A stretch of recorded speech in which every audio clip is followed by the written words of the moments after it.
Magandang araw po, welcome po sa aking channel, Love9 TV. Patalasasan po, meron po ba kayong mga properties na napapabayaan or non-performing assets? Plan nyo yung ibenta, pero wala kayong oras sa pagbibenta nito.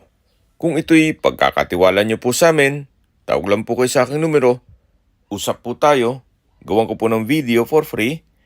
Yes, libre po, wala po kayong babayaran. Tutulungan pa naman kayong mabenta ang inyong property. Kami na po bala sa marketing, sa boosting or paid ads, even sa tripping. Hindi na po kayo mapapagod sa pag-entertain ng mga buyers. Kami na po bala sa lahat. Tawag lang po kayo. Nandito po tayo ngayon sa Tagaytay Country Homes, isang exclusive subdivision na meron pong mga amenities gaya nitong swimming pool, function hall, parks and playgrounds, at marami pa pong iba. At tungkol naman po sa seguridad, meron pong 24 hours security at roving guards dito sa loob ng subdivision. Nandito na po tayo sa lupang binebenta. Bali po 2 parsela ng lupa po ito. Ito pong corner lot ay 328 square meters at yung inner lot ay 267 square meters. Ang kabuang sukat po ay 595 square meters. At binebenta po ito ni owner as a whole property. Hindi po pwedeng yung 267 o 328 square meters, kundi ang buong 595 square meters. Ang kagandahan po dito sa lupang binebenta ay elevated po. So kahit po bungalow house lang ipatayo ninyo, matatanaw nyo ang mga kapitbahay. Yan po, tunghayin nyo po itong kapaligiran. Napakatahimik po ng lugar, sariwa ang hangin, at malamig po ang klima. Ito po yung nasa mataas na lugar. Ang estimated elevation above sea level ay 1,824 feet. Yan po yung corner side, at dito naman po medyo mababa lang ang terrain compare dun sa harapan. Kung magpapagawa po kayo ng bahay, dito po ang magiging ramp ng garahe. So, wala na po kayong gagalawin sa lupa. Kaya po, tunghayin niyo po itong napagandang lupain para po sa inyong retirement o bahay bakasyunan. Dito po sa loob ng property ay meron pong mga puno, gaya ng kawayan. Kung gagawa kayo ng kubo, mapapakinabangan na rin. May abukado na namumunga na rin. At hindi ko lang po sigurado kung itong langka ay nasa loob po ng property. So ito po yung likod ng property, na kung saan dito po sa taas ay patag na patag po. Mula po dito sa likod, ito po yung tinutukoy ko na sa taas nitong property ay patag. Then, pag dumiretso po tayo, ito po yung slope. At matatanaw natin yung concrete road. Yan pong mga puno na yan ay open space na. Very relaxing po ang view, pati po itong kapaligiran. Ang kagandahan po dito, kung sakali man nagawan nyo ng bahay bakasyunan, at least meron pa po kayong space para pagtanman. Kung mahilig man po kayong mag-garden, o kung ano man ang pwede nyong itanim, gawa ng napakalaki po ng espasyo nito.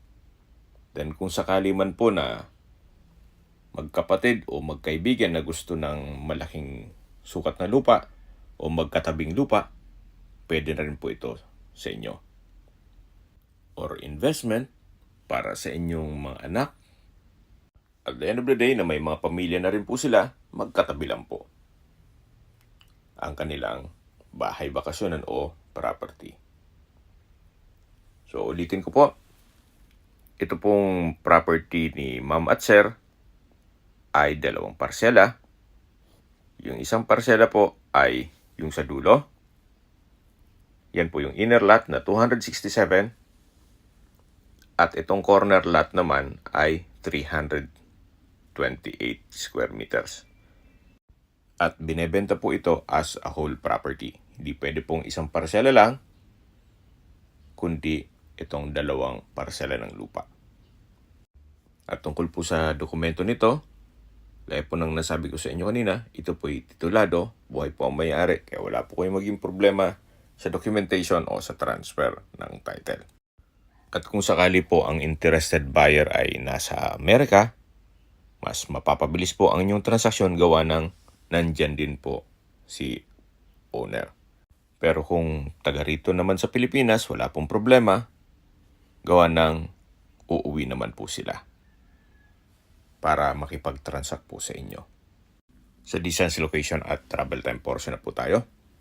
Mula po sa Tagaytay-Nasugbu Highway, ang distance is 1.2 kilometers at ang travel time is 4 minutes.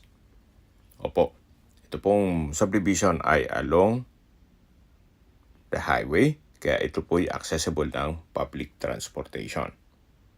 At mula naman po sa Twin Lakes, isa sa pasyalan dito sa Tagaytay, ang distance is 5.7 kilometers at ang travel time is 9 minutes. Mula naman po sa Mendez Crossing, ang distance is 7.7 kilometers at ang travel time is 16 minutes.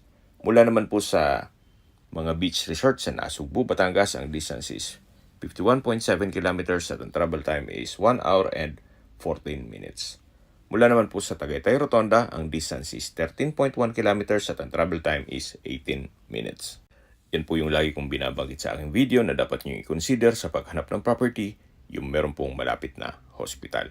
Hindi ko naman po sinasabing sakitin kayo, yan naman po ay for emergency purpose lang naman.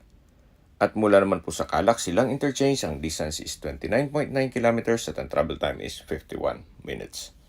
Mula naman po sa Manila o sa airport, ang distance is 70.8 kilometers at ang travel time is 1 hour and 37 minutes. Okay, sa presyo na po tayo. Binebenta po ito ni owner sa halagang 13,000 pesos per square meter. Kung may mga katanungan po kayo, tawag lang po kayo sa aking numero. At sa mga kababayan naman natin nasa ibang bansa, meron po akong Telegram. Sa mga iPhone user man, may iMessage. Meron din pong Imo, Skype, Viber at WhatsApp. Same number lang po, 0917-316-3399. Sa mga nagtatanong naman po ng aming Facebook, meron po aming Facebook page na Nov9 TV at Facebook Reels Video. Meron din pong TikTok at Instagram. May ibang YouTube channel po kami na The Nov9 TV channel at Nov9 TV Listings. Sana po naibigyan nyo ang video presentation. Paki-like and subscribe na lang po sa aking channel para ma-update din po kayo sa aking future listings. Kung sakali po hanap nyo yung mas malaking sukat na lupa, meron din po kami ibang listings na pwede nyong pagpilian. Huwag po kayong mag-atubiling tumawag sa amin, then let us know your budget para malaman namin kung anong property pwede namin alok sa inyo. Sa lahat pong viewers, subscriber at nagtiwala po sa amin, salamat po sa suporta. Ingat po kayo lagi at yung pamilya. Maraming salamat po.